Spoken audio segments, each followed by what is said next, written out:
This is an English Victorian mahogany campaign chest from the third quarter of the 19th century, probably around about 1870 in date. And the mahogany has faded to quite a nice honey colour, quite different compared to the mahogany on this campaign chest by Ross & Co of Dublin. So let's open up the long Secretaire drawer and show you that.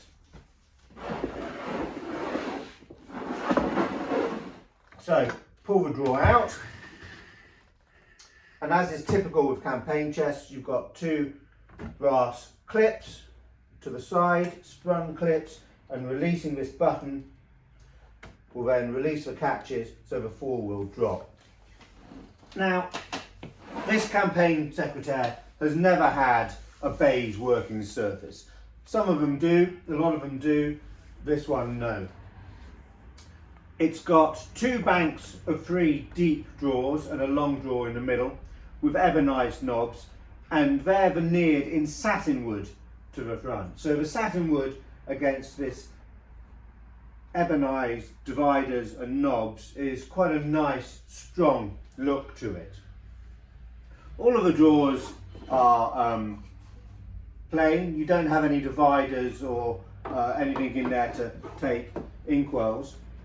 A little bit of a veneer has come off this one, and just a little corner on this one. Let's come in a little bit closer and show you this drawer. So you can see that as the drawer has been pushed out, perhaps a little bit of the veneer has lifted and it's just chipped off there. But while we're here, we can see the nice fine dovetails, and we can see the mahogany lining to the drawer. So quite nicely made.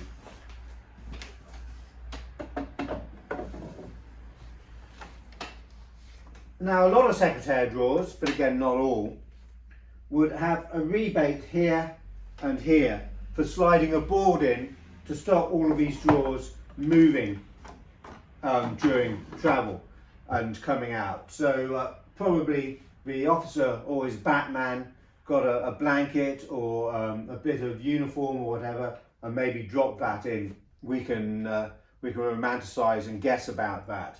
But they would have needed something in there during transport just to stop these sliding out and creating a mess when you set up camp.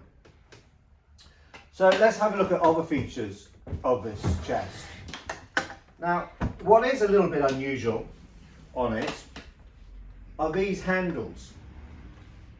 And I'll get a drawer out so we can have a closer look.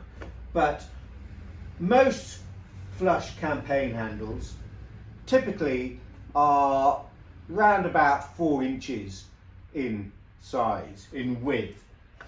These ones are that touch bigger, they're 4.5 inches.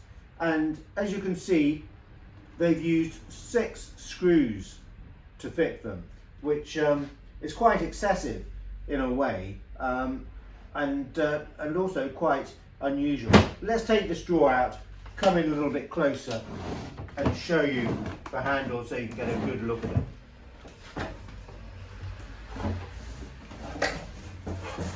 So there you go. You can see all of the screws, and you can see the width of it.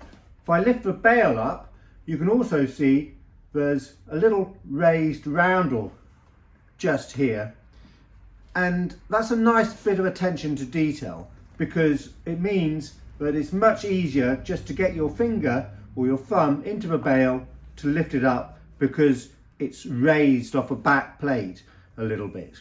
While we're here, we can also see that the edge of the drawer has been cut with a cock beading, which is quite nice, and the drawer linings are ash, and as with many English chests, you've got a nice quadrant mould in here just to strengthen the drawer. So let's put this back in.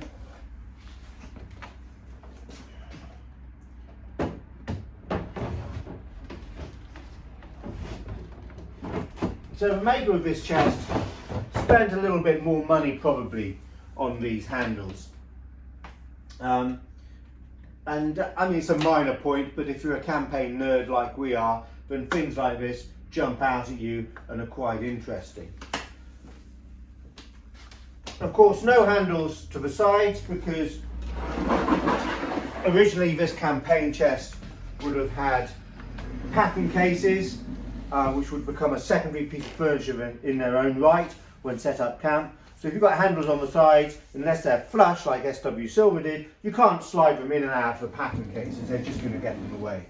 A common fallacy that a campaign chest should have carrying handles to the side.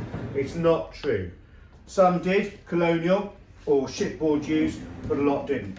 So there we can see the backboards, and we can also clearly see the dividing line. Another interesting feature on this chest is that it's got 4 lugs to unite the top and the bottom, and they're setting quite wide. They're round about here. Normally you'd expect them round about here, but they're set round about here on the chest. We can also see the little cutouts here, the rebated sides, for putting in the drawer dividers. So this is quite a good looking Secretaire campaign chest, quite useful for modern living. Some people have them in their bedrooms and they use a Secretaire as a dressing table. So to sum it up, it's English, Victorian, probably around about 1870 in date, and a little bit of extra interest with these handles that are just a little bit different to the norm.